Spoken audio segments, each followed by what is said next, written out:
chapter 2. When the time drew near for David to die, he gave a charge to Solomon his son. I am about to go the way of all the earth, he said. So be strong, act like a man, and observe what the Lord your God requires. Walk in obedience to him, and keep his decrees and commands, his laws and regulations as written in the law of Moses. Do this so that you may prosper in all you do and wherever you go, and that the Lord may keep his promise to me. If your descendants watch how they live, and if they walk faithfully before me with all their heart and soul, you will never fail to have a successor on the throne of Israel. Now you yourself know what Joab son of Zeruiah did to me, what he did to the two commanders of Israel's armies, Abner son of Ner and Amasa son of Jether. He killed them, shedding their blood in peacetime as if in battle, and with that blood he stained the belt around his waist and the sandals on his feet. Deal with him according to your wisdom, but do not let his gray head go down to the grave in peace. But show kindness to the sons of Barzillai of Gilead, and let them be among those who eat at your table. They stood by me when I fled from your brother Absalom. And remember, you have with you Shimei son of Gera, the Benjamite from Bahurim, who called down bitter curses on me the day I went to Mahanaim. When he came down to meet me at the Jordan, I swore to him by the Lord, I will not put you to death by the sword. But now do not consider him innocent. You are a man of wisdom. You will know what to do to him. Bring his gray head down to the grave in blood. Then David rested with his ancestors and was buried in the city of David. He had reigned 40 years over Israel, 7 years in Hebron and 33 in Jerusalem. So Solomon sat on the throne of his father David, and his rule was firmly established. Now Adonijah the son of Haggith went to Bathsheba, Solomon's mother. Bathsheba asked him, "Do you come peacefully?" He answered, "Yes, peacefully." Then he added, "I have something to say to you." "You may say it," she replied. "As you know," he said, "the kingdom was mine. All Israel looked to me as their king, but things changed and the kingdom has gone to my brother, for it has come to him from the Lord. Now I have one request to make of you. Do not refuse me." "You may make it," she said. So he continued, "Please ask King Solomon, he will not refuse you, to give me Abishag the Shunammite as my wife." "Very well," Bathsheba replied. "I will speak to the king for you." When Bathsheba went to King Solomon to speak to him for Adonijah, the king stood up to meet her, bowed down to her, and sat down on his throne.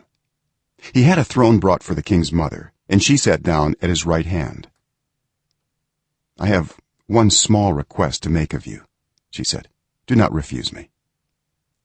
The king replied, "Make it, my mother. I will not refuse you."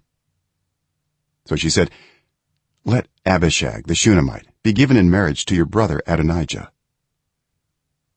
King Solomon answered his mother, "Why do you request Abishag the Shunammite for Adonijah? You might as well request the kingdom for him.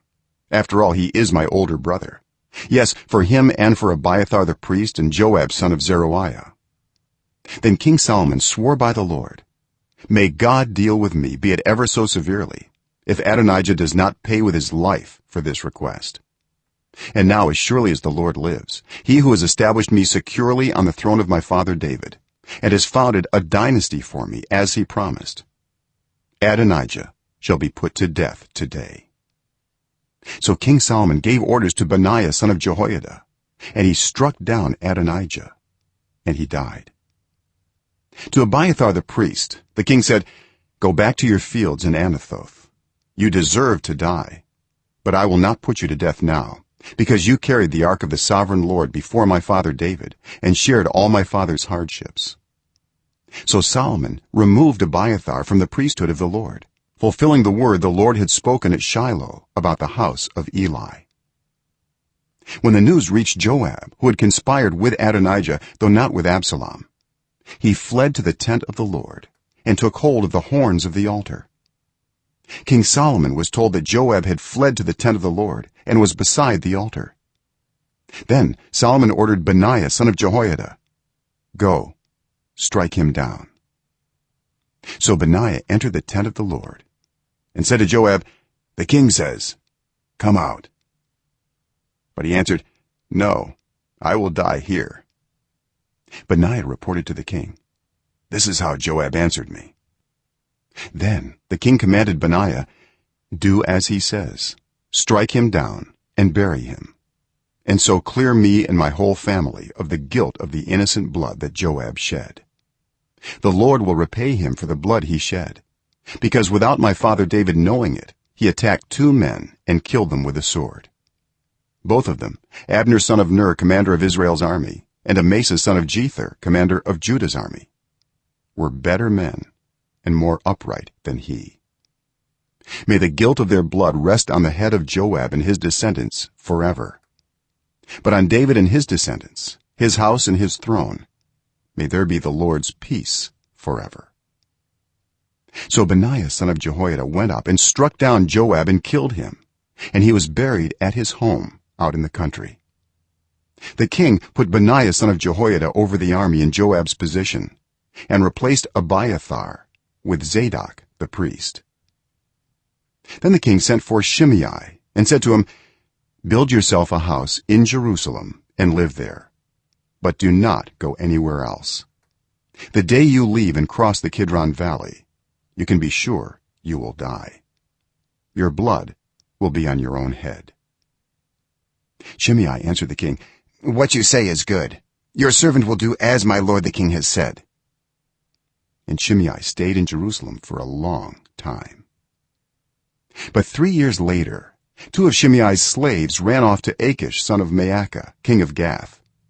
And Shimei was told, "Your slaves are in Gath." At this he saddled his donkey and went to Achish at Gath in search of his slaves. So Shimei went away and brought the slaves back from Gath. When Solomon was told that Shimei had gone from Jerusalem to Gath and had returned, the king summoned Shimei and said to him, "Did I not make you swear by the Lord and warn you, on the day you leave to go anywhere else, you can be sure you will die? At that time you said to me, 'What you say is good, I will obey.' Why then did you not keep your oath to the Lord and obey the command I gave you?" The king also said to Shimei, "You know in your heart all the wrong you did to my father David. Now the Lord will repay you for your wrongdoing. But King Solomon will be blessed, and David's throne will remain secure before the Lord forever." Then the king gave the order to Benaiah son of Jehoiada, and he went out and struck Shimei down, and he died. The kingdom was now established in Solomon's hands.